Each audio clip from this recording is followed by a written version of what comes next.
But I only get that from, again, the women that are intimidated by me. Because whenever you come across women that are on the same type of thing, they enjoy fashion, they enjoy style. I never get fast forward. I'm working with him, doing the labor work, and 2 months later, he pulled me to the side and wrote me a check for our real estate. So that's how I did it, and that's when we met, and we both started running real estate. You know, that masculine energy that she leaned on, she trusts to guide her through whatever issues she had. And I just feel like over time, just paying attention to stuff like that has really helped me. To me, adversity builds character. I think so, yeah. So I think, like I said, I can only speak for myself, you know, but at the time of the uncomfort and the uncomfortable positions, like, it doesn't feel like, it's like, why me? Why is it happening to me? But when you look back on it, once you get to where you're trying to go, you look back at it and it's like, it was nothing. It was worth it, but it makes the success so much better when you do it. So I think. All right, guys, welcome to the Redlight Podcast. So today we got a special guest, one of my closest friends, De'Andre Wigfall. We met probably, actually, you know, go ahead, bro, and drop your social media handles, you know, just kind of tell people who you are real quick. Yeah, at De'Andre Wigfall on everything, DeAndre Wigfall, YouTube, TikTok, Instagram. Man, I do pretty much everything, man. I got a real estate company, content creating, creative director, pretty much everything.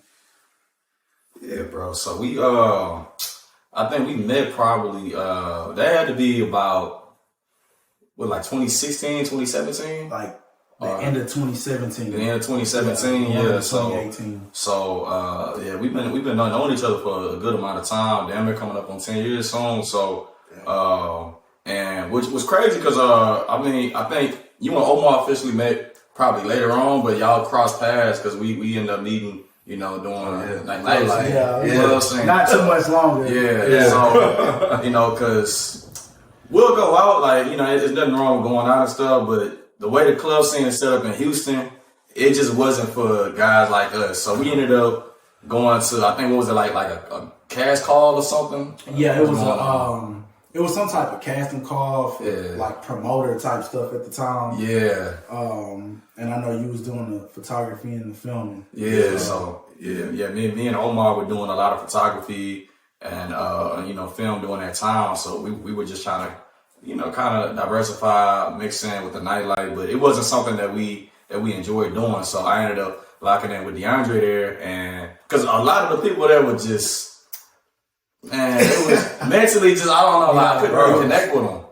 Yeah, it was weird. So I ended up locking in with De'Andre. I was like, okay, like, he actually different, bro. Like, me and him think the same way. And I think we just talked in the whip for like a good hour or two, and then boom, we ended up really connecting. So, you know, just a little background on how me and him met and everything. Seemed like yesterday. Yeah, bro. Now we here. Yeah, now we here. But, you know, considering that, I think that time we had to be about what 19, 20? Like, yeah, By at least, by 20, at least 20. Yeah, by at least 20. So, you know, we here 27 now. So, you know, just thinking back to how you were as a 20-year-old versus now, bro. Like, what do you think is the main, you know, differences, similarities versus 20 and 27? Man, I would have to say just life experiences. Like, I think at that time, that was like that transitional phase of life of trying to figure out what I was going to do next. You know, hence the whole club scene where we met. Because that was more so like he did like club promoting, but I was more so at that time, I was still doing fashion. Mm-hmm. So I was pretty much trying to get in there as like a stylist for like the models, some of the guys that was doing the promotion. So I was there with a purpose, just like you was there with a purpose. Yeah. So I think at that point in life, it was like that stepping out of the teenage years, you know, out of college, out of school, and just really trying to find yourself as like a man and see like what was my next steps in life. Mm-hmm. That was like that real motivated phase, but not really knowing exactly what I was going to be doing, what the plan was. Yeah. So. Yeah, man. I think during that time, well, really early 20s in general, You really just trying a bunch of new stuff, bro. Because I mean, I worked so many crazy odd jobs. Like Omar, I tell you, bro. Like I was literally trying everything, and the nightlife was just one of those things that I tried that I wasn't feeling that at all. But just kind of piggybacking off what you said, working with your initial mindset of wanting to work as a stylist and the nightlife. What got you into just the world of fashion, or even becoming a stylist at that time? Man, at that time I was fresh out of college. I did 1 year in college at UTSA because I used to play basketball. So that was like my main passion. That was my main goal. And you was on the news for basketball too. I was in high school. Yeah. So like I played basketball like competitively, like for real. Like I had a bunch of teammates either in the NBA or D1 in college, but I stopped growing. So I had to pick up. Yeah, the height when football you can get away with it. Yeah. Basketball going Division I, that height played a huge factor. You gotta be like AI. You talking about 6'5" guards, and if you are 6 feet, you gotta be jumping out the gym. Exactly. So I ended up not getting a scholarship like I was supposed to, and I ended up going to UTSA. Yeah. And my mom kind of convinced me to do like sports medicine, so that way I could still be around basketball and sports. Yeah. And because she's in the medical field, so she kind of talked me into doing that because it looked cool, it looked fun. Yeah. Until you realize you got to learn about anatomy in the body, and every body part. Yeah. And at that point, I went to school. That was 2014, 2015, and just sitting in class, it just wasn't for me. Yeah. I didn't feel it. It wasn't my style. It wasn't my thing. And at that point, that's when Kanye and A$AP Rocky, and that's when black luxury fashion was really like taking off. Yeah. That's when Kanye had everybody with the Yeezys and the skinny jeans and the top Yeezys, the original Nikes, the classics, the long shirts, and at that point, I think Kanye and like A$AP, they really introduced us into a more upper echelon version of fashion. Right. Because before then, it was like streetwear, baggy clothes. Oh yeah. But then Kanye brought that luxury streetwear. Balenciaga. At that time, nobody even knew what Balenciaga was. Right. Black people didn't. Yeah. Black people didn't know. Black people wasn't wearing that. I think it was like Gucci. Gucci, like the typical Gucci, Louis Vuitton. But as far as like those type of brands, like even Dior, black people weren't really on Dior like that at that time, or at least not, certain people. So at that time, I would be sitting in class, and I started to really study that Kanye era. I think he had everybody on that wave. For sure. At that point, that's when like a bunch of those brands started to get really popular, and I always been into dressing up in clothing, but like at that point, I think that's when I really like fell in love with it. Because I don't know, just the way that he would put those pieces together, it just would be totally different. And I just get so inspired. And I used to just sit in class and just study it. And at that point, I had got really into photography as well, which is kind of what we talked about when we met. Right. It was like fashion and photography was a thing at that point. Like if you had a Canon and like nice outfits and you went out there and shot, you were somebody. Especially on campus. So I started really falling in love with fashion, and pretty much when that school year was over, I knew I wasn't going back. I just knew I wasn't going back, and at that point, I had told myself, like, when I get back home, I'm going to develop a brand, my own streetwear brand, and I did. I created a brand, started with the T-shirts, printing up the T-shirts, getting models, taking pictures, and selling them, and I kept doing that. And then I ended up getting invited to this Houston fashion show. It was my very first one. It was like 2015. And I gathered up a couple of models that I knew, male and female friends. And I got the T-shirts. I had a couple of custom pieces sold together. And man, I put them in the runway. And like walking, was hearing my name, the guy called my name, seeing my logo on the screen, and just seeing the models walking my stuff and everybody clapping, it brought back that energy that basketball gave me, like that importance of being somebody. And I fell in love with it. After that show, it was over with. I was addicted to that feeling. So I took it seriously. I started really studying fashion, and I ended up going to fashion school at ACC. Oh shit! Learning how to sew and everything like that. And I didn't even know that. I just kept doing shows, ended up getting invited to the Dallas Fashion Week, and then New York Fashion Week eventually in 2016. So at that point, that was like my transition into like, man, this is what I want to do. Yeah. Because at this point, you had more than just Kanye. Now you had Virgil with Off-White. You had Jerry Lorenzo with Essential, Fear of God. I mean, Pharrell was doing stuff. I mean, it was everybody. Black fashion, black luxury fashion was starting to become a thing. Right. So it was possible at that point. So, excuse me, I think that was the time to where I really like felt like I found what I wanted to do. Until like 2017, in between that, I'm working all of these different jobs, from Papados, serving, to working valet at BMW. Like I was always working different jobs and networking. That was like the key thing for me, was networking and meeting new people to get to the next opportunity. Right. So, man, when I was working these jobs, I ended up working at Zara in the Galleria Mall, and then transitioned to Nordstrom. And then when I worked at Nordstrom, that was the point of my life to where I was listening to Nipsey a lot. Like I had already been listening to him, but around that stage, I think that's when I was like really growing up, and I figured out like, okay, it's more to this life stuff. Cause I got used to just, you know, being in the shows, being known and not making money. Right. That got old quick because now I'm transitioning to being 21. So now I'm like, okay, it's time for like the next level of life. And I'm listening to Nipsey and these business terms and these business things. And that was the point to where my life really transitioned. And I'm like, man, I got to do something different. Like I got to do more in my life. Like this is cool. This is cool. But I'm like, I need to do something more. So I kind of transitioned into the styling part of it. Okay. Because I knew a couple of people in the league. So I'm like, okay, maybe if I start dressing people, I can get further doing that. Yeah. And it did good for me. It worked. But still, it wasn't at the level to where, you know, I needed it to be. So I was always trying to figure out what was my next step. So I ended up working at Nordstrom. And again, I was networking.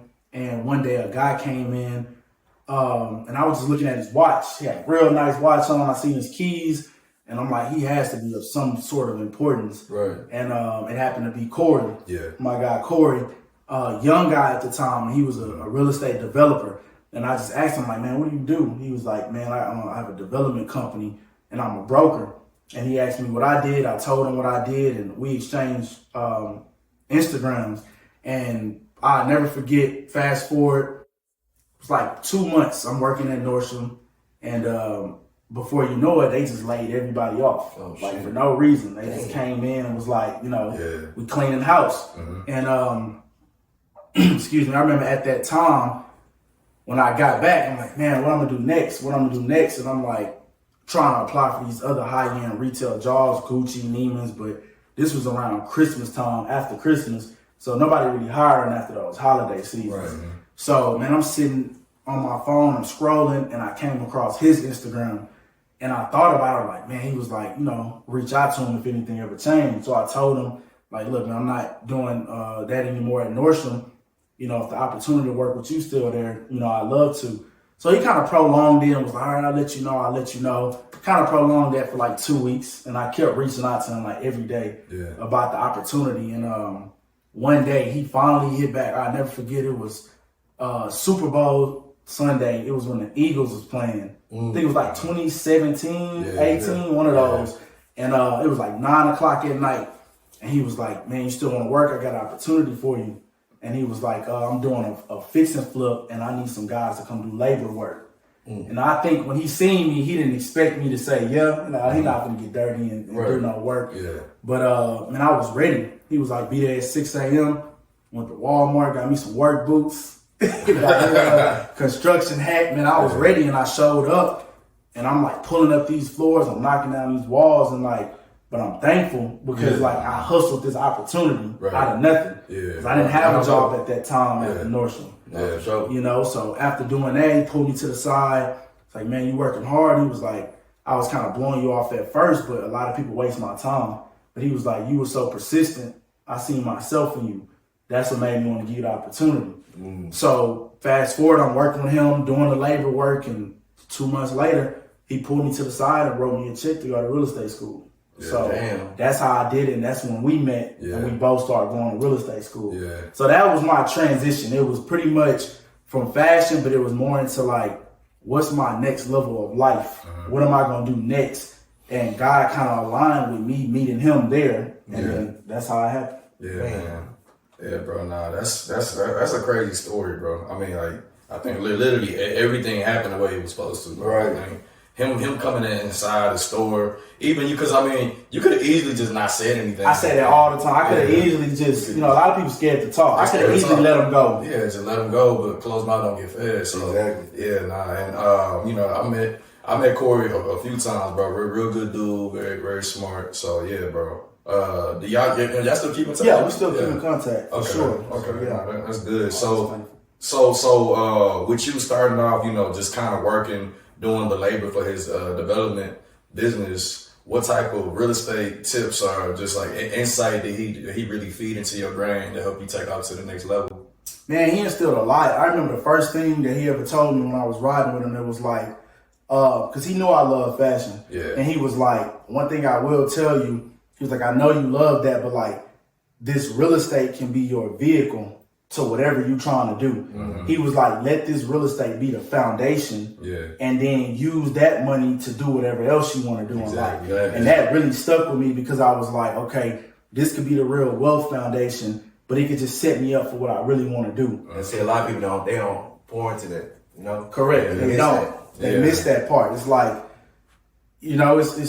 it's really hard to do what you love and really monetize that at the beginning. Sometimes it hit off for people. Other times you got to work your way up to, and it take money to make money. So him telling me that, it really stuck with me because it let me know like, okay, I like this, but I don't have to only be boxed into just doing this because I'm much more than just real estate. Yeah. And that stuck with me all the way up to like where I am now in my thought process. Mm-hmm. Yeah, no, that's great. And I think a lot of people don't take advantage of that, or, they end up, having a passion. Like say, for example, say if you want to be an actor or you want to be the best photographer and you assume that, you got to just put all your eggs into that one basket. Oh, this is the only way I'm going to make money. But sometimes, say if you're a photographer, but you are a very good writer, or, you're just headstrong, you're able to go to school or do whatever you need to do, get you a job, use that to fund your passion. And, ultimately later in life, you can use that to, not only be your main money maker, but also, just to fulfill what truly makes you happy. So, I think me and Omar definitely took that approach. I took the same thing with school, with engineering. Like, I knew that I didn't want to be an engineer for the rest of my life. I knew that, eventually I wanted to get into real estate investments, stock investments, just a bunch of other different things, luxury vehicle, things like that. But I knew that I could go to school. I knew that I could do this work. I knew I was good at math, and I knew I could use that and basically flip it. Yeah. So use that, flip it, and pour the money I'm making into that into like, my personal business and endeavors. So yeah, bro. And I think Omar pretty much took the same path. I mean, that's what he's doing now. Yeah, I mean, all it is just, you got to go through the period in life where you got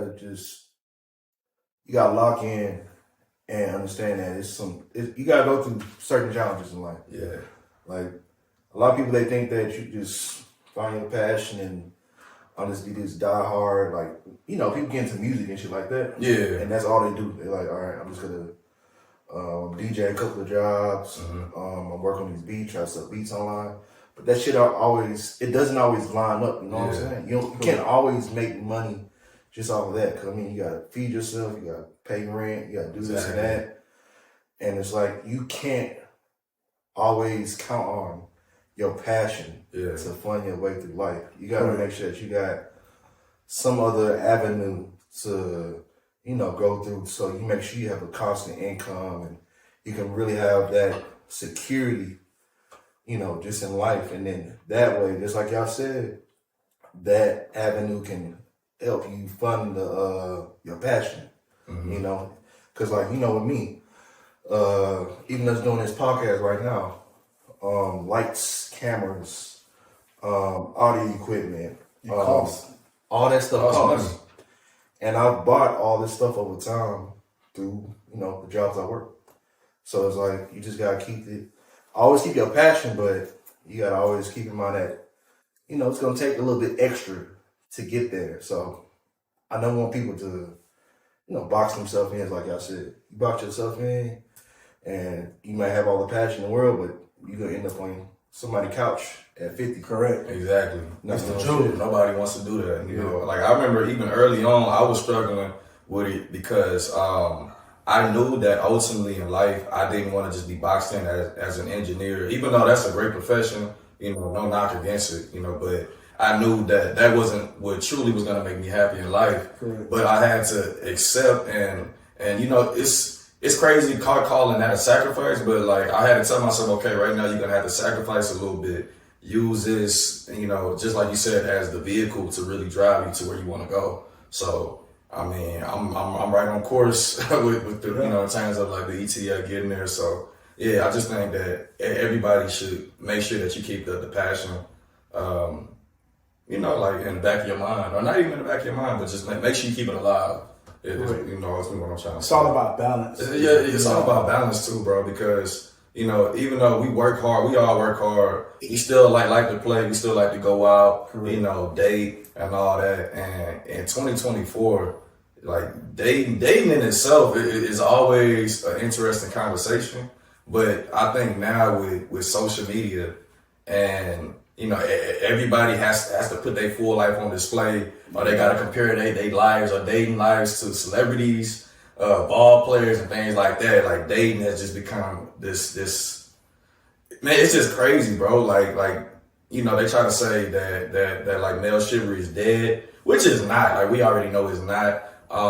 And there's a lack of like, for example, the way that the dating scene is set up.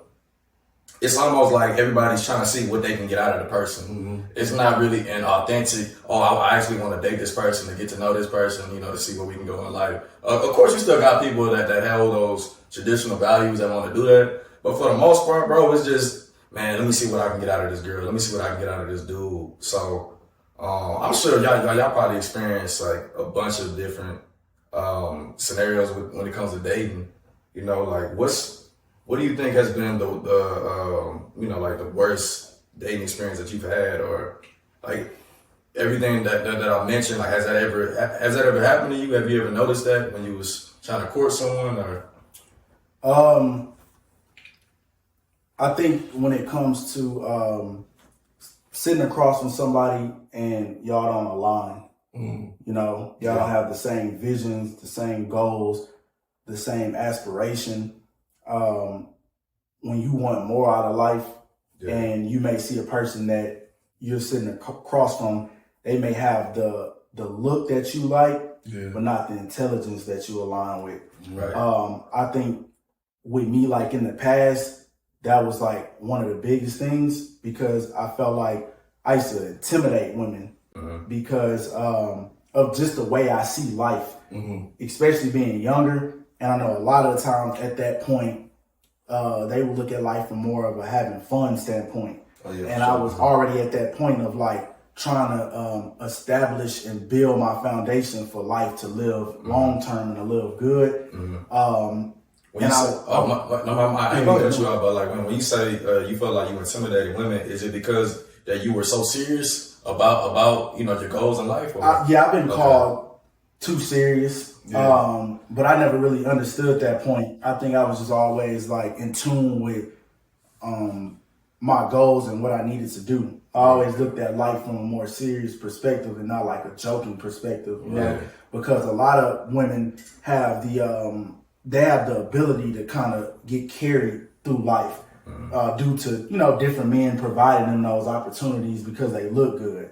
Versus men, we don't really have that luxury of sitting around and kind of playing around and kind of like letting life find us. We got to go get it. They can kind of BS around and wait till somebody marry them and kind of play around. But us, we have to be those guys to go out and go get it and make it happen. So that was a lot of the times at the time for me where we would kind of bump heads in the front. Yeah, it was a lot of friction in terms of that. So what about in the case that go ahead. So I know like you like really into fashion. Like I see your photos all the time. You always dressed up. Always got you showing colognes and shit like that, watches and all stuff like that. Do you ever get the wrong type of attention based off of, I guess, the appearance that you give off? From like women? Yeah. Sometimes I can get like women before they even talk to me and know me, they would think that I'm like stuck up or arrogant or too into myself. I get that a lot. And again, another thing is like but I only get that from, again, the women that are intimidated by me, because whenever you come across women that are on the same type of thing, they enjoy fashion, they enjoy style. I never get that. Right. It's like we align and we get to talking about stuff. So it only comes from specific type of people that I feel like, aren't really in tune with themselves and into the same things that I like. That's what we kind of bump heads, because anybody who is into that, they applaud it. They applaud it, and they we see the eye, like eye to eye on it. Yeah. So I would say that's the only time where people kind of like prejudge based off appearance and image is when they feel like, oh, I may be too much, not knowing that I like to thrift. Yeah. You know what I'm saying? So it's all about how you put it on and how you wear it. A lot of the times I get stuff for good deals, but it's not about how much I pay for it. I just put it on that way. Right. So I feel like for somebody to like prejudge my character based off the clothes I wear, is like, well, you got to get to know me first, because I thrifted this fit. Yeah. I just put it on. So that's what I say about that. Yeah, nah, bro. I definitely feel that, man. So when you're going out dating and things like that, what type of like qualities are just like from say if you are on Instagram, or say you are going out about your day, what's gonna catch your attention from a woman? That's a good question. Definitely a woman that's natural. That is she's confident with being herself and not feeling like she has to like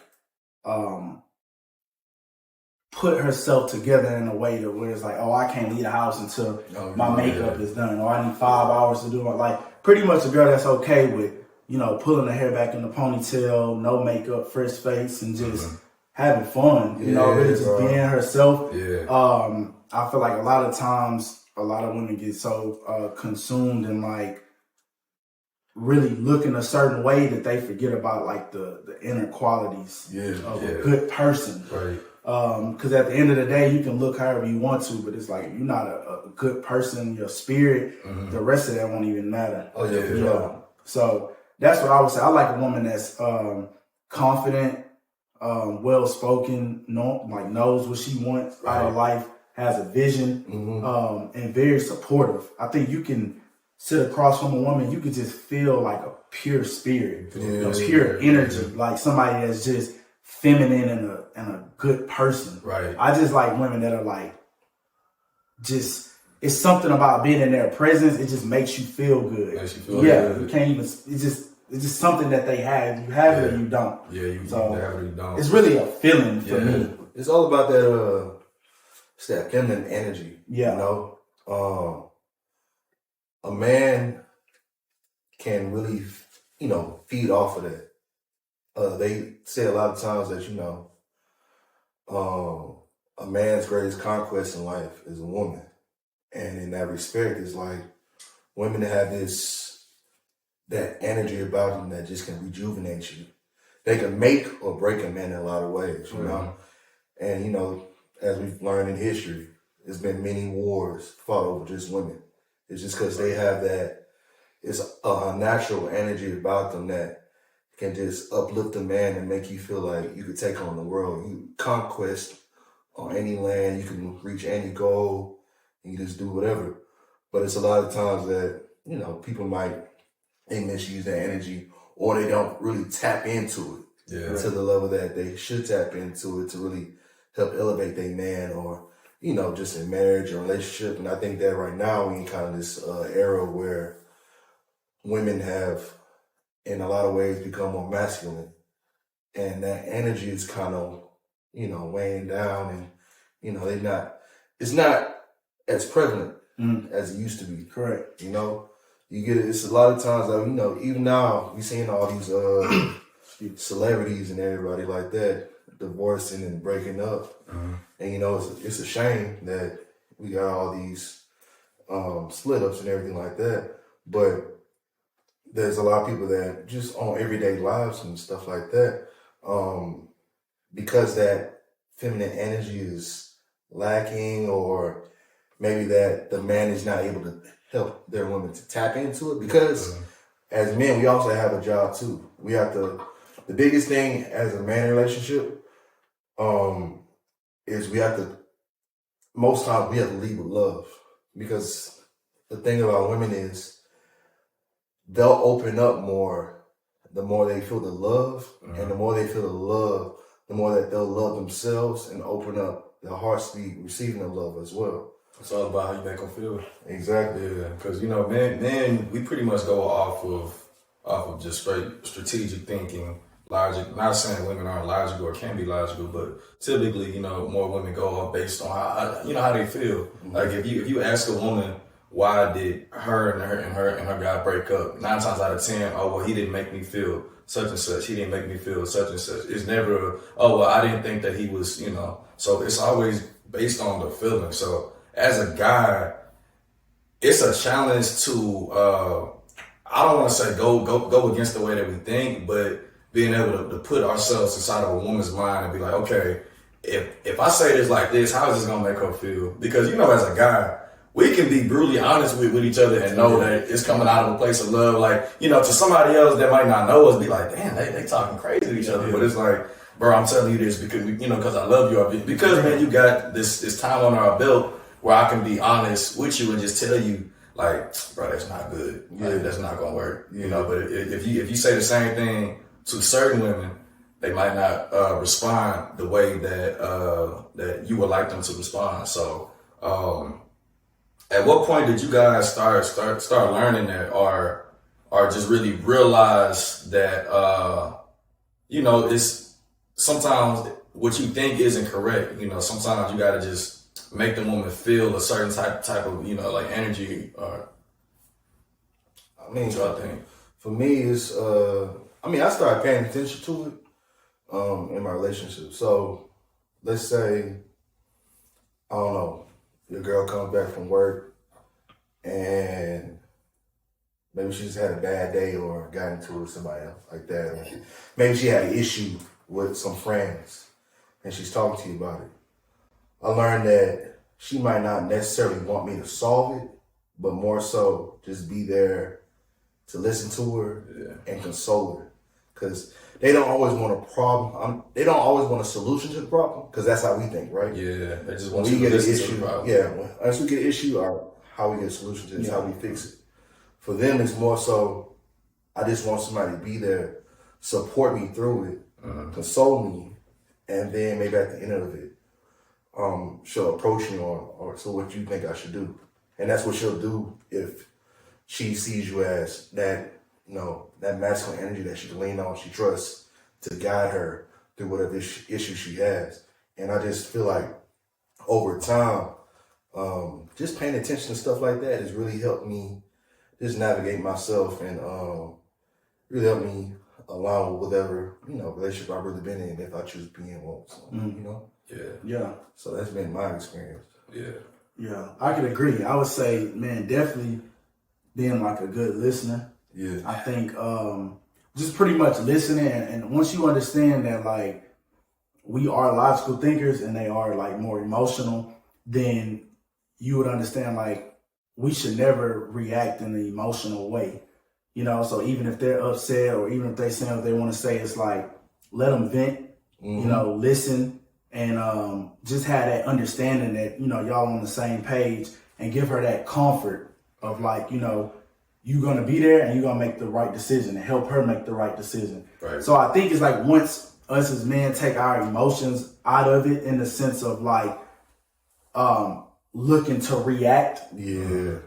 And more so just taking it in, listening, processing it, then making that decision, I think that helps us a lot. Right. Because you have a lot of men today, like, then they get emotional with the woman. And now you got, that's feminine energy. Yeah. So I feel like you just stand in your masculine trait, listen, let her get it out, process it, then make the decision as a leader. Right.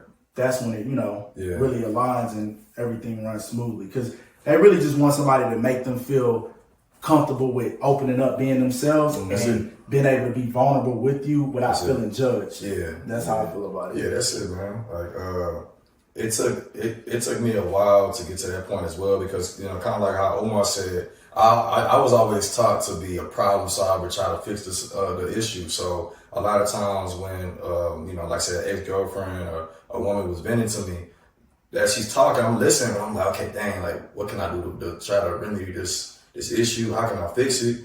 And a lot of times that would backfire on me, bro. Just as a teenager, a young man, and it just took really experience going through and kind of just thinking about it. Like, okay, every time I try to fix the issue, it's never worked. Let me just listen to it.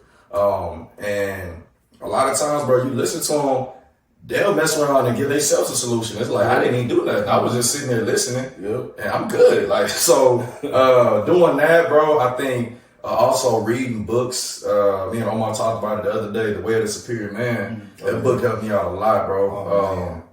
I recommend every guy reads that book at least once a year. Yes. I think that book really reinforces the masculine energy that you should be providing to all women that you come across with. So yeah, I think just a combination of reading more books, experiencing different type of women, different types of feminine energy, and just ultimately going through conflicts with women. I was able to get to the point where I am now. Knowing how to, give them the masculine energy that they deserve, and also knowing how to, just kind of juggle through the emotions of like, hearing the problems, or, just ultimately being a good support partner for them. But yeah, man, it definitely took me a minute to get to that point. But just kind of touching back, I know we kind of briefly talked about dating. And, you told me when it comes to the women that you like, someone, of course, confident, feminine, things like that. Has there ever been a time where you met a woman that had all of those boxes checked that you like, and you ended up going on a date with them, and it almost kind of reminded you of like a 90-day probation at work? They gonna come in the first week or the first month and do everything that you want, but then later on, they late. Later on, they not talking the way they were in the interview. These flaws start to reveal themselves later on. Has that ever happened to you as you were dating women? Or? Honestly, yes, but no. Yes, but no. And no, because I have something now to where I pick up on small, minute traits when it comes to women. So it's like, you could tell me something, I hear you, but I can catch little things. And I'm like, nah, that don't align. I can look at your Instagram. I can see what you wear, how you pose. I can see how you speak about certain subjects, certain topics. And in my head, I'm already processing these don't align. Because some women could look that part on the outside, but then check their social media. Or you check the way that they use their verbiage. Or check the way that they speak. Or check the way they pronounce. It's like those things align. I've met some women to where all of them align.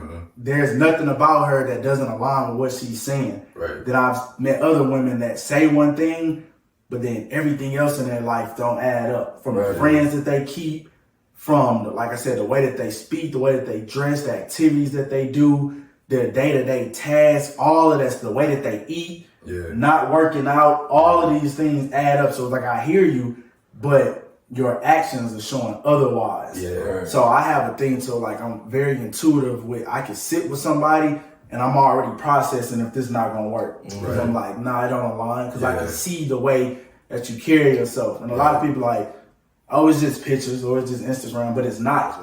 You know what I'm saying? Because you pretty much telling on yourself. First impression. Exactly, first impression. So it's it's not just pictures.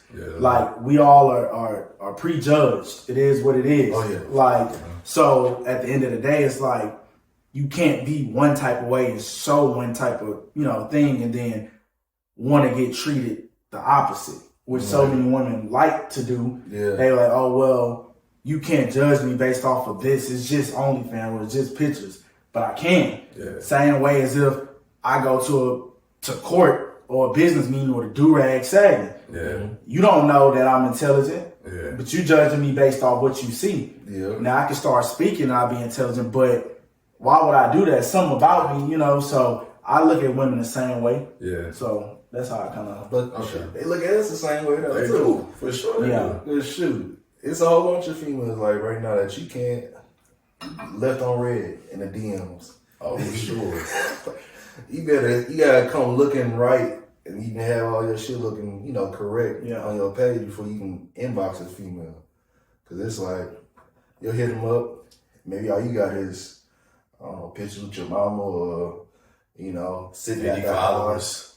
Not followers on your page like do the joke. Yeah. They're not gonna take you seriously. But 9 times out of 10, you don't even need to be with somebody like that had like, all right, it's okay with having criteria that you want in a partner. But when it comes to things that are shallow like that, like oh, he don't got no followers, or like, dang, he don't be posting himself on trips enough, or he don't be posting like, wearing fancy clothes and things like that. Like that's, at that point, it's like, okay, you're not even trying to get to know me as a person. So you don't even know if I had a mindset to get to that point, in the near future. So, those kind of people like that, I just try to steer clear from them, because at the end of the day, just like De'Andre said, I have the ability, when I'm talking to someone, within the first few minutes, I already know, can I be friends with this person? Mm-hmm. Is this somebody that I can date? Is this somebody that I can have around my friends and my family?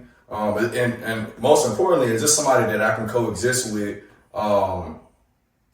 when we're not even communicating, meaning that say if she were to come over to my house and we're not in the same room, but she's within my vicinity, am I okay with her energy around me? Is it a disruptive energy? Is it an energy that's gonna flow with mine? Is it somebody that where I don't even have to tell them exactly what I'm thinking? They can just feel their energy and know exactly what we need to do. So those are all the things that I'm looking for in a partner. So I think every guy knows when you get that too. You can't even explain it. Yeah, it's just a feeling in the air that you get. It's almost like a athlete getting into a flow state. You can't really explain it, but when you're in that state, it's like everything is going in for you, bro. Like there's no limitations to you. So I just kind of had that same mindset when it comes to a partner like that. But even also with just a team, building a team, my friends, you guys, it's like I already know that we have those type of connections, and it's like we've all hit a point where we just end up hitting that flow state. Even in our conversations, talking about what we want to do in life, bro, like later down the line, building a legacy, things like that, bro. So when it comes to even like where we want to be later down the line, within our legacies in life, what do you guys think about, like a person having to work to get to that point themselves versus a person that's just giving it, or someone that just kind of takes the easy route, you know what I mean? Like say for example, when you met Corey, if you didn't go through the point of working labor, in his development company, to him, giving you the game about real estate, going to school, and boom, here where you at now. Like you had to work for that. Yeah. It wasn't given to you. You were given an opportunity, but you still had to take advantage of that and work hard for it. Versus somebody that could have just been grandfathered into it, and boom, it's like, they're still successful and all that, which I don't think is nothing wrong with it. But do you think that your legacy is viewed differently? If you're the person that had to get it ground up versus the person that's just giving it. What do you think about that? I think it is. To me, adversity builds character. I think so, yeah. So I think, like I said, I can only speak for myself, but at the time of the uncomfort and the uncomfortable positions, like it doesn't feel like, it's like, man, why me? Why is it happening to me? But Right. when you look back on it, once you get to where you're trying to go, you look back at it and it was like, that was nothing. It was worth it, but it makes the success so much better. It means more. Right. So I feel like really being able to go through things and build that character, like it molds you as a person. Yeah. You know, it builds these characteristics that makes a man, you know, that makes you appreciate life and value the dollar and value time and like all of these like things that really matter, that's really important. Going through that adversity really builds that. It makes the success so much better and that much more fun once you finally get it. Because it was like, man, I had to sacrifice for this. Yeah. Like I've been through a lot. That pain really built that character for me to like really enjoy this and you really feel it. Versus I feel like if I just already have it, I mean, you already there. You don't really have to go through nothing. You don't really have to feel it. And I feel like that money, that success could get old really quick because you don't have no foundation that it was built off of. You just got it. And it don't mean that it's just like breathing to you. Yeah. You already had the money. You didn't have to feel what it felt like to not have money or sleep on the couch. So the true value of a dollar. Exactly. Or to not eat. Like those are the type of moments that build that appreciation. Right. And I feel like when you don't have that appreciation, you don't really value life. You don't really value things that really matter. Right. You're used to having it. Yeah. So I personally feel like that the adversity definitely builds that character. And it doesn't have to be like you being homeless because everybody's story is different. Right. But I feel like you have to feel some type of failure for you to really appreciate the success. Oh yeah, for sure. Yeah, what you think, Omar? I mean, you know, they got the quote that says, hard times grow strong men and good times grow, you know, soft men. And it's like you said, through the adversity, through the challenges and everything like that, it really helps to mold you. You know, it's a lot of people out here that they get spoon-fed through life, you know. As soon as they come up, you know, they got the path laid out for them. They don't got to worry about anything financially. Their career is already picked out for them. Or, you know, everything's laid out to the point that they never had to worry. And, you know, we know people in our lives already that, you know, it's some people that they might be in their late 30s, I mean, not late 30s, but late 20s, going to say 30s right now. And their parents are paying for their rent right now, even though they have a full-time job. That's a blessing, you know. I'm jealous. I wish we could have that. But at the same time, there's a difference between how you view life, how you view your time, and how you view, you know, the work that you have to put in and really, you know, get what you want. Because you have to, there's a difference between a handout and, you know, getting into the rooms where you have to get those opportunities given to you. You know, you got to knock down doors and get people to notice who you are and, you know, just build yourself a foundation, a brand, a presence in the room, you know. And a lot of people, they take it for granted, or even when they're going through the process of building themselves up, they don't see, you know, what they're building on top of that foundation that they're really laying out. And they don't see that, you know, you're doing something that's worth the time. And I think that we get caught up into the point where we think that we're not going anywhere. We go through the day-to-day processes and we just, you know, we grinding, but all that leads up to our story. Once we make that breakthrough into whatever career, whatever, you know, success we try to get into, all that, you know, all the discouragement we went through, all the pain, all the bleeding, everything that led up to this point, that's the story that builds true character, that builds, you know, oh man, this is your aha moment in life. Like now you finally here. And then you know, in certain cases, those are the people that I respect the most versus somebody that was just born into it. Like, man, you came from this to this. That's crazy, you know? And that inspires me because you know, we're all going through different situations in life, and to see somebody that may have been worse off than you or in the same position that you're in right now, to elevate themselves to that point, it gives you inspiration, it gives you strength, it gives you a sense of that you're not alone. So relatability. Yeah, exactly. That's what it is. The same thing with like rappers. A lot of people look up to rappers and athletes because they have like this rags to riches story. Right. It's more relatable. And like he was even talking about with the rent situation, it was like even having to pay your own rent at a young age, it builds those critical thinking skills in the sense of values. Right. Because now you having to make decisions based off your livelihood. Right. So it's like, if you have this money, yeah, you could take this trip, but then it's like, okay, well, I can't take the trip because rent coming up. It allows you to make adult, responsible, decisions versus if it's just given to you. Again, you don't really value the money, so you're just doing stuff because I got it. So when it's just on you, you're gonna make decisions based off, okay, well, I don't want to go back to nothing.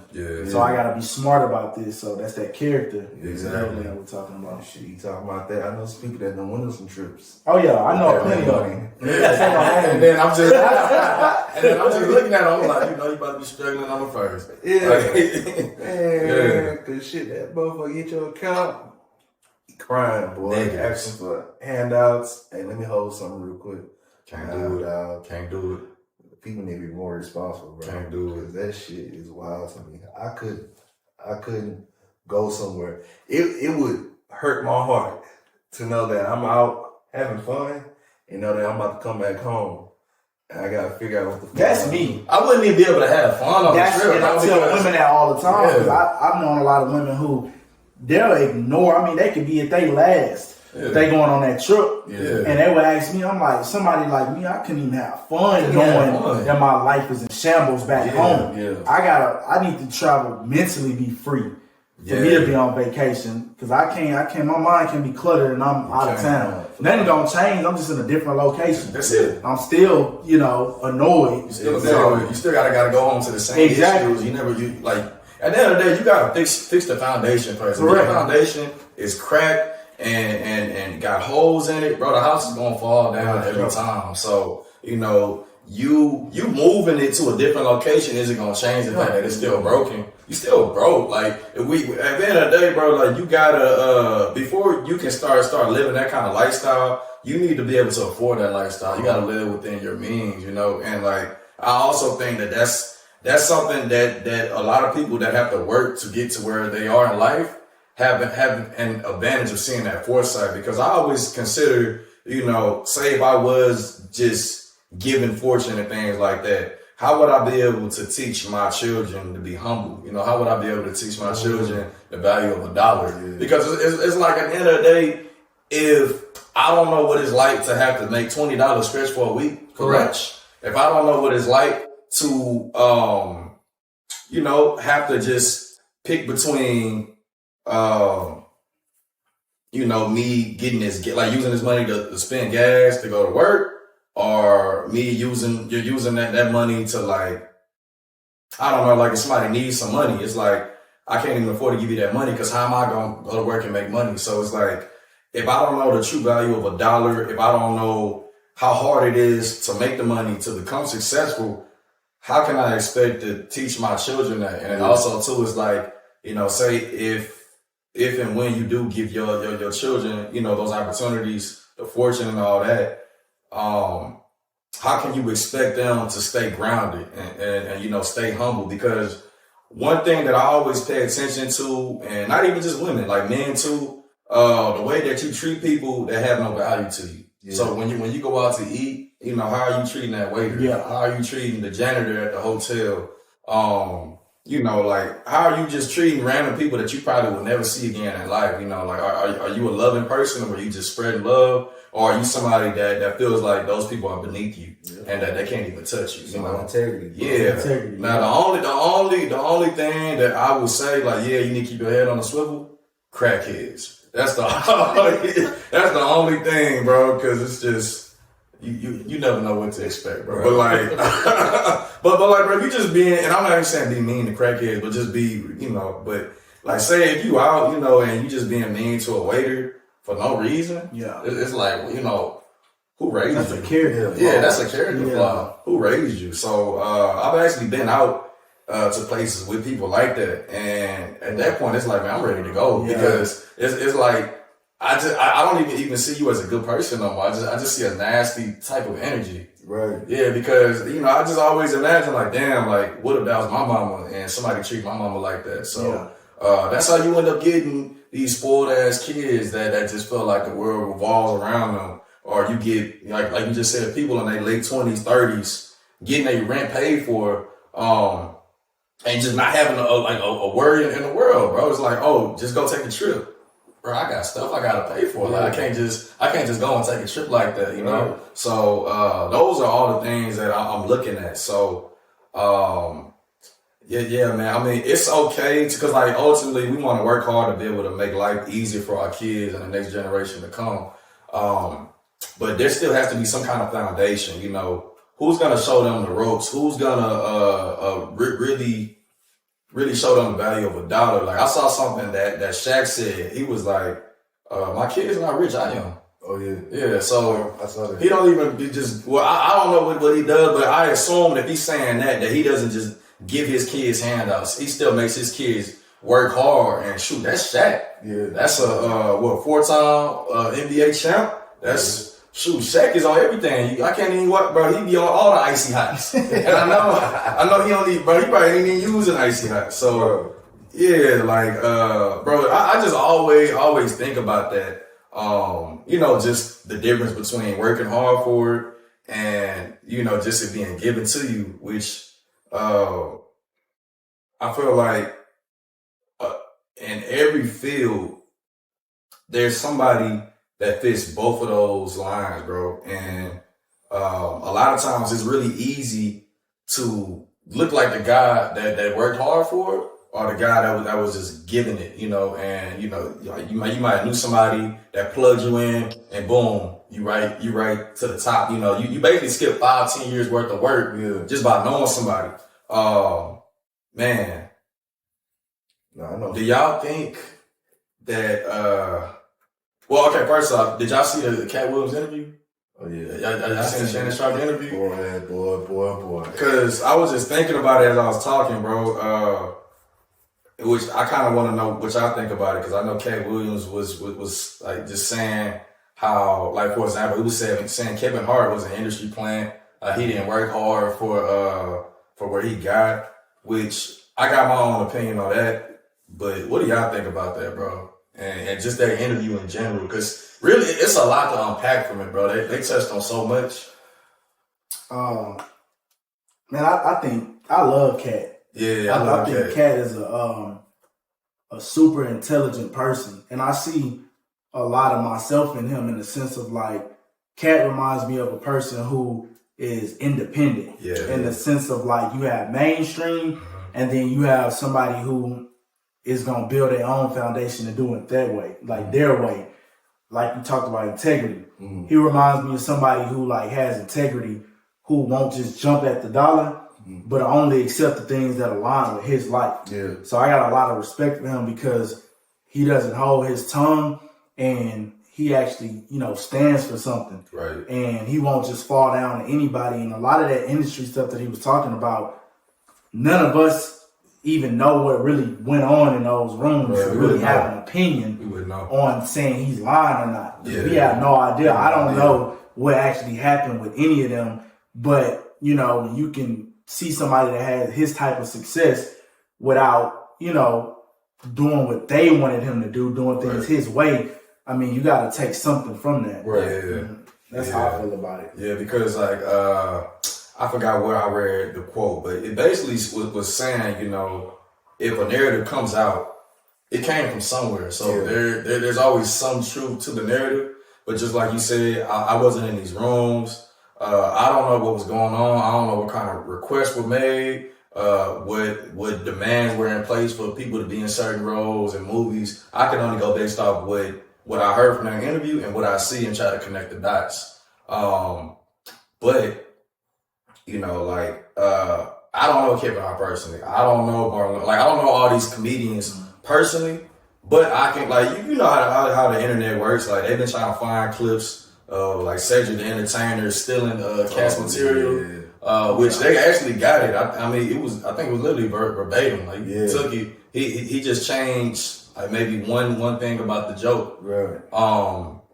And with the whole Kevin Hart thing, I saw a clip from Charlemagne where he was reacting to it, and I guess Charlemagne was one of the guys in the industry that saw Kevin early on when he was really building his career. So I don't know if I would say Kevin was an industry plant, but I could see how someone could say that he definitely has some help. But I think he still did the groundwork because like basically what Charlemagne was saying that early on, Kevin was of course hitting the comedy clubs like any comic would. And while he was performing, he had his team go out and basically get everybody's email and send a newsletter to them to like, you know, let them know when Kevin was going to be performing again. So Kevin was doing this for years and years and years, working on marketing. Yeah, it was marketing, but the only thing is that Kevin did all of his work on the East Coast from what I hear. Mm-hmm. What I hear, he did all his work in like Philly, New York, and I think it's even videos of Kevin talking about his come up and saying how he was going back and forth to Philly and New York. So, I mean, by the time he got to LA, which was later in life, you can expect like, yeah, he has a certain level of notoriety because he's been working years to build that.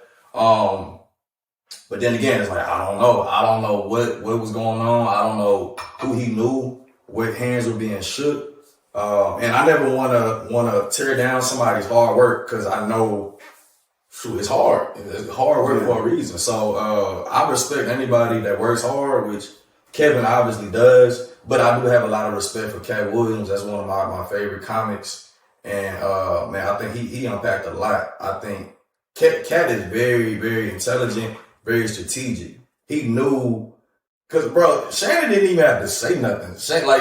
Katt literally carried the first 30 minutes before Shannon even got a question out. And the whole time Shannon was like, damn, I didn't even, cause you could tell Shannon was shocked, bro. Like Shannon didn't expect that to happen. He didn't expect that to happen. Like, he started telling him, man, you don't need to drink no more. Like, I don't even think Katt was really drinking, bro. Nah, Katt was sober. Yeah, he didn't really touch that. I mean, he picked the glass up. I mean, but he was just talking about how Shannon, I think the cognac, and stuff like that. But I don't think that they really went through those bottles. Nah, I don't think so. I mean, of course, at the end of the day, Katt is a comic, so he probably did do a little bit of embellishment on it. You know, he was gassed a little bit, but like, I think it was mostly facts. I think, you know, I was laughing when he said he would have popped Cedric's stomach or something. I would have popped his stomach. I would have busted his stomach. So it's like, shoot, but he just talking, he joking and stuff. Yeah. But man, I think it was a lot of it was just a bunch in that interview, bro. I watched the entire thing from the jump. Did y'all see the whole interview? It was like two hours. It was like 2 hours. It was like 2. Did y'all watch it? Or y'all just watch clips of it? I watched clips. I watched some of it, but I didn't get through the whole thing. But I watched a lot of clips on it. Yeah, and I mean, pretty much everything. You know, anything anybody else saw on TikTok or Instagram or whatever like that. So I seen it, but yeah, he touched on a lot. But I mean, as far as the industry plant stuff, it's like I feel like a lot of people, when they get into the entertainment industry, you know, it's certain hands that some people shake and some people won't shake. And those will basically define which doors open up to you in which ways. And I feel like that might have been what he was talking on. Yeah. But at the end of the day, we don't know. But I feel like, you know, they always talking about black actors or black male actors having to put on dresses and stuff like that. You know, they talk about that for years. So y'all putting on a dress? I ain't putting on a fucking dress. I'm just gonna put on a dress, De'Andre.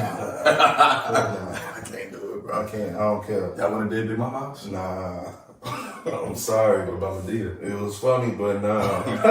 It couldn't have been me. I ain't gonna lie to you, bro. Like, I couldn't do it, dog. I couldn't do it. Like, I wouldn't even think about it at all. Right. I'm not wearing a dress, bro. It's I think every, not even every man, every person should have certain boundaries of what they're not gonna do. But it's just like, bro, what your kids don't think when they see that, bro? Like, I can't do it, dog. And I mean, in a certain respect, because, you know, I used to do theater arts. Yeah. Back in the day, men did theater, and they did it as women. But I mean, that was a different time period. I just feel like now it's just like, bro, he's weird. You know, what he's doing? It's weird now, man. So I'm like, it's a sticky slope when it comes to being an actor. And I feel like as long as you're not putting your character into question, you know, but, you know, go do what you do. But you should never have to throw your character underneath the bus to get to success. I feel like you should always have a certain amount of dignity for yourself, and you should always make sure you carry yourself in a certain light to make sure that nobody can ever question who you are as a person. Nobody can ever say that, oh yeah, you know, such and such, oh yeah, he's sorry, you know, or he do whatever he got to do to get to any places in, you know, in any room, whatever like that. And I feel like a lot of people, that's that thin line they have to walk when they get into that, you know, the entertainment industry. Yeah. It's like, it's a lot of shit that, you know, you got to do. I mean, shit, they talking about Diddy and all that shit right now. Yeah. It's a lot of crazy stuff, but they've been doing shit like this for years. Oh, yeah. This been going on for years, you know, and it's like certain people, because, you know, there's always this term in the industry, people selling their souls, which ultimately, you know, is you just doing what, like I say, if you went into your career and you say, you know, I'm not gonna allow them to, you know, let me make, I don't know, a film that could be derogatory towards black people or something like that. But they give you a certain bag and you end up compromising those you know, morals and values that you had. That's you selling out, basically. Yeah. You sold out. So I don't think it's literally you sitting in the devil's lap and you signing a contract with the devil. But, you know, it's just like you're turning your back on your people or yourself. And I think that definitely does happen a lot in the industry, bro, because I know a few people that are connected to the industry, man, and just some of the stories that I've heard are crazy. And I'm like, okay, you're not even a person that's high up in the industry. So if you know this, or if you heard them saying this, what's going on at the top? Right. Yeah. So as a kid, bro, I remember watching TV, and you know, just like as a kid, I'm like, man, like I wouldn't mind being in a movie or acting or being famous. But then as I got older, bro, I was just like, for what? Yeah, for what, bro? Give me the fortune over fame any day. Because, man, it's just like, once you into the industry, your life is under a microscope, bro. Like, Katt was saying that when he goes in rooms, he said heads are down, bro. Because he knows everything. So it's like, bro, you gotta just be careful, man. Once you like, if you're a person in that industry. But I thought he definitely dropped a lot of gems. I think it was very strategic because I don't know if he was going on tour, or if he was already on tour when that interview dropped. I think he was about to start. He was about to start the tour. Because I know Shannon said, I think they did that in December. Yeah. So Shannon was trying to get this interview for like a year or two, he said.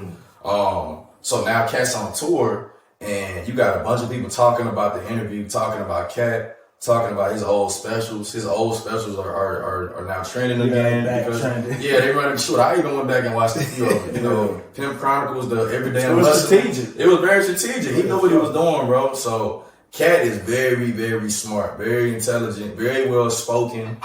They try to push this narrative that Katt was a drug addict. That's why Hollywood didn't want him. They tried to blackball him out, bro. Katt. And watching that interview, bro, that was a person that was in his right mind. I don't think Katt is no drug addict, bro, at all, bro. Right. I've never thought that about Katt. Even if you watch his specials, you know, it's kind of like Dave Chapelle, where they always drop some type of gems within the jokes. You know, there's some type of lesson or common ground that everybody can get. And I've always got that from Katt. I've always got that from Katt, bro. But I mean, it's how, like I say, the entertainment industry, if you don't align with what they want, they're gonna throw you underneath that bus. Yeah. Cause shit, it's like you said. I mean, they did the same shit to Dave Chapelle. Cause I know when he first made that comeback, man, I was so fucking happy. Yeah, because he left for a minute. He was gone for years. Because they offered him the money, like at the height of the Chapelle show, that at the height of his early career, he declined it, went to Africa, left. And I think, what was it, like maybe 2015 or 16 when he started really making noise again? Yeah. So that's well over 10 years. Mm-hmm. Bro, and shoot, he's gotten better in my opinion. I think comedy is one of those sports where, unlike football or basketball, you can get better with time. I think music also has that ability too. You know, I think I used to always say rap is a young man's game, which is essentially it is. But you know, some people will question some of Jay-Z's latest verses and some of his best verses when he first came into the game. So I think it's the same with comedy. I think Dave is making some of the best comedy he's ever created so far. The thing about him is like he's not. You can't cancel this nigga. You can't, bro. Cause Dave is Dave. Like you can't cancel him, bro. Like he literally trolled. Like I think Dave was one of the first people that really took trolling to a different level, bro. Because the way he trolled the LGBT community. Yeah, I'm not gonna do it because I'm not Dave. I'm not gonna do it, bro. But yeah, Dave is untouchable, dog. Yeah, but I love it. But I feel like Katt Williams he's about to step into his era, you know, because he's been, you know, gone for a little while. You know, I ain't seen, you know, he ain't really been popular these past couple years. But I think now that he's doing his tour, he just had his interview with Shannon Sharp, I feel like this is going to be like, all right, you know, is this his comeback or is this his time to shine for a little bit and then he go back underneath the rock or whatever like that? Mm-hmm. So I'm interested to see what's the outcome and what's going to go on after, you know, he finishes up the tour and releases his special. Hopefully come on Netflix. So I don't got to buy no other subscription. Hopefully it does, bro. Because, I'm really looking forward to that. But, yeah, man. Well, nah, I think. But shoot. You got something else?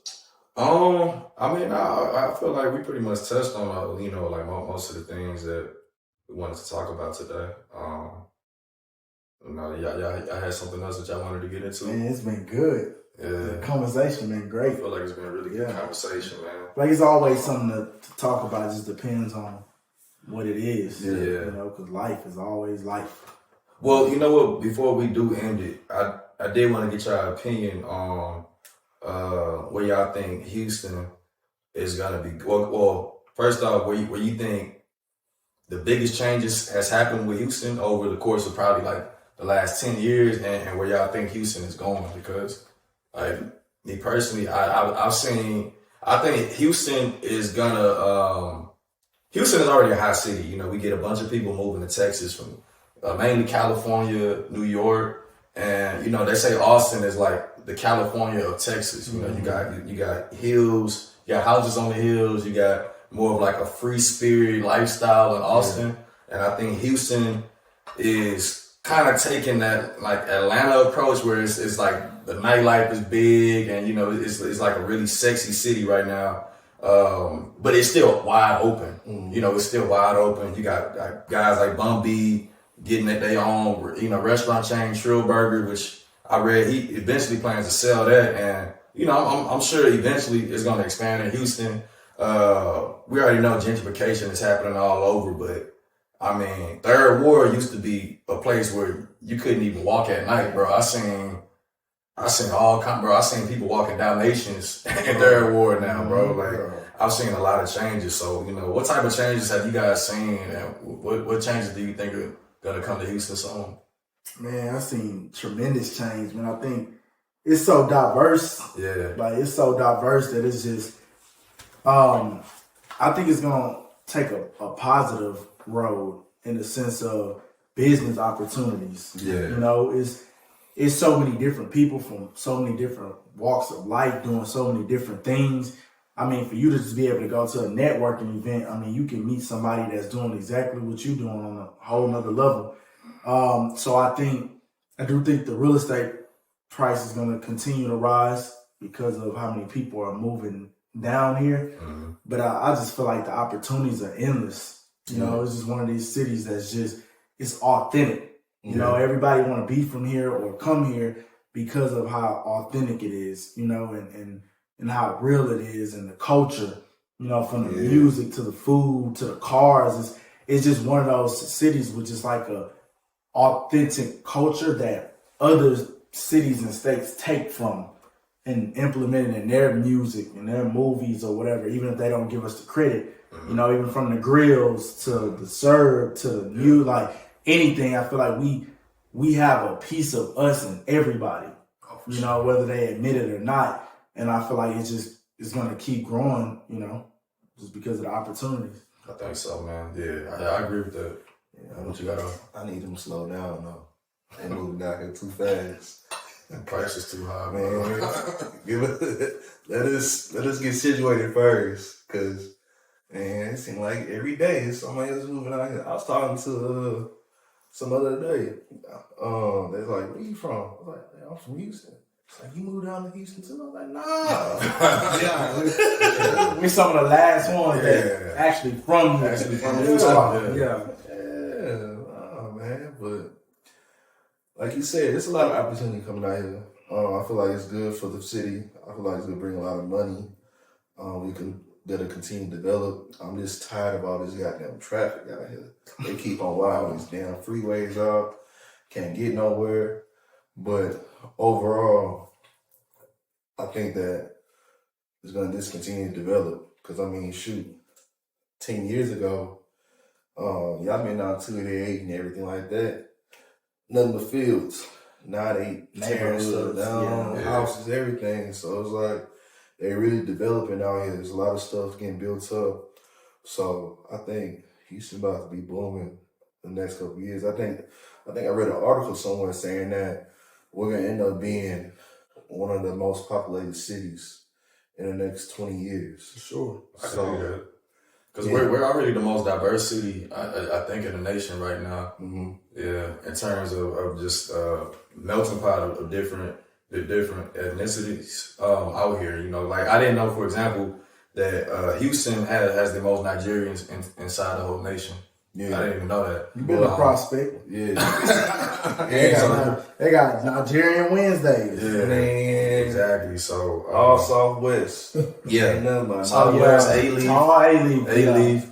Yeah. So I think eventually too, which you know is obviously gonna happen. Like I just think that the way that Houston is built inside and out. I mean that the way Houston is built inside is just gonna keep spreading out. So for example, I think the further out you get right now, you start to see, areas that's still open, still a lot of, like vacant land, fields. And just like you said on 288, just 10 years ago, it was in the middle. They didn't have a toll on the sides. It was just fields. Yeah. It's not like that now. So eventually, it might be a Midtown in Katy. It might be, in Cypress. Cypress might end up having obviously it ain't gonna be like a downtown Houston. But I just think that it's gonna be built way more than what it is right now, man. So, but I gotta slow down moving here though, and I laugh because I see videos of people like just kind of trolling people moving to Houston, telling them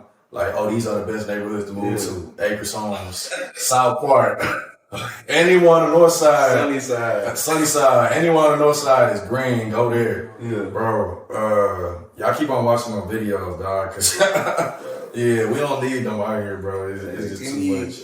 Let me at least get myself situated. Let me get myself solidified first, because man, they and I already know you probably know about this, De'Andre, about them jacking up the real estate market, because you get people selling their homes in California for multi-millions and then coming here overpaying. You know, say your house is listed for $600,000.